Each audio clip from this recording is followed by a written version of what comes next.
আসসালামু আলাইকুম, কেমন আছো তোমরা সবাই? আলহামদুলিল্লাহ, আমরা তো ভালোই আছি। এই যে দেখো, পুঁই শাক ভাজি করবো অনেক দিন পরে। অনেক দিন হলো পুঁই শাক খাই না। তোমাদের কার কার পছন্দ অবশ্যই বলবা কিন্তু। আর এই যে আরেকদিকে সকালের জন্য নাস্তা বানানো হচ্ছে, চাটকি বানাই নিতেছি। এই যে দেখেন, সকাল সকাল আপনাদের দুষ্ট রান্নাঘরে চলে আসছে, চা খাবে। এই যে আমার পুঁই শাক ভাজিটা শেষ, এবার নামিয়ে নিব। এই যে সকালের নাস্তা বানানো শেষ, ডিম ভাজি করে নিছি, এই যে চাপকি বানাই নিছি। আর হলো এই যে আদা দিয়ে রং চা বানাই নিলাম। এই যে আর হলো গরুর মাংস ছিল, সেই ঝোল গরম করে নিছি। এটা দিয়ে আজকে সকালের নাস্তা করব।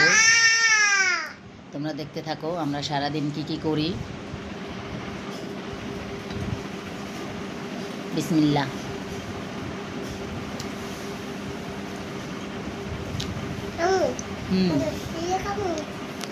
তোমাদের দুষ্টও কিন্তু খাইতেছে, কিন্তু তারা এখন দেখানো যাবে না।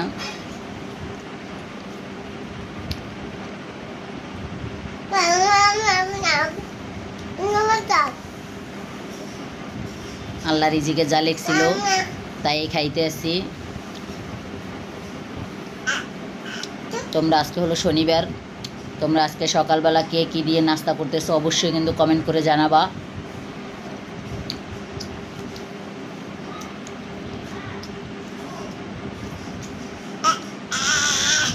দেখতে থাকো আমরা সারাদিন কী করি, আমাদের সাথেই থাকো, পাশেই থাকো। সকালে নাস্তাটা শেষ করি, তারপরে তোমাদের সাথে কথা বলবো।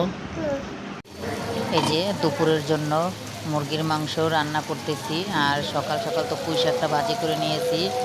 আর এই যে মুরগির মাংসটাও আমার রান্না করা শেষ। এই যে আমরা সন্ধ্যার পরে এই যে শুধু পেঁয়াজ, কাঁচা লঙ্কা আর হলো যে লেবু, সরিষার তেল দিয়ে মুড়ি মাখাইলাম। এই যে এটা কিন্তু অনেক দিন পরে মাখাইলাম, তাও টমেটো ছোলা বুট কিছুই দিই নাই। সন্ধ্যার পরে কিন্তু ঝাল ঝাল করে মুড়ি মাখা খেতে কিন্তু মজাই। অনেক দিন পরে খাইতেছি।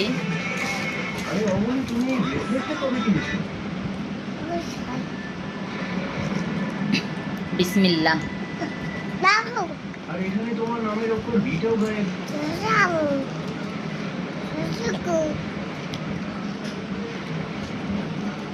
তুমি এখান থেকে খাও। মজা হয়েছে কিন্তু, কারণ লেবুর শোকলা কেটে দিছি, ওইটা মুখে পড়লে কিন্তু অনেক মজা।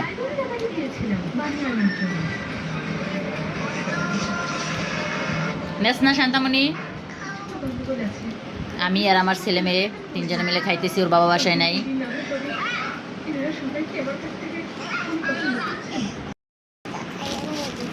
আসসালামু আলাইকুম। এই যে বাইরে গেছিলাম, মৌচাকের দিকে গেছিলাম। এই যে ড্রেস কিনছে একটা, এই যে একটা, একটা, একটা বলবেন কোনটা কিরকমের হয়েছে।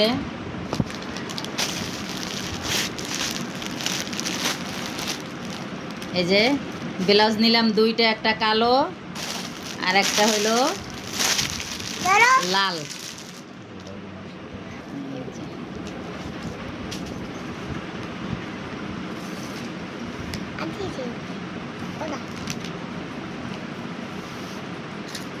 এই যে দেখেন ব্ল্যাক কালার একটা থ্রি পিস, কেমন হয়েছে বলবেন কিন্তু। এই যে হইলো ওড়নাটা, এরকম কিন্তু আমার একটা আছে, আরেকটা নিছি গিফট করার জন্য। এই যে একটা আছে, একটা আছে। এটা হলো একটা ওড়না, এটা আমি নিচ্ছি, একটা কালো কাপড়।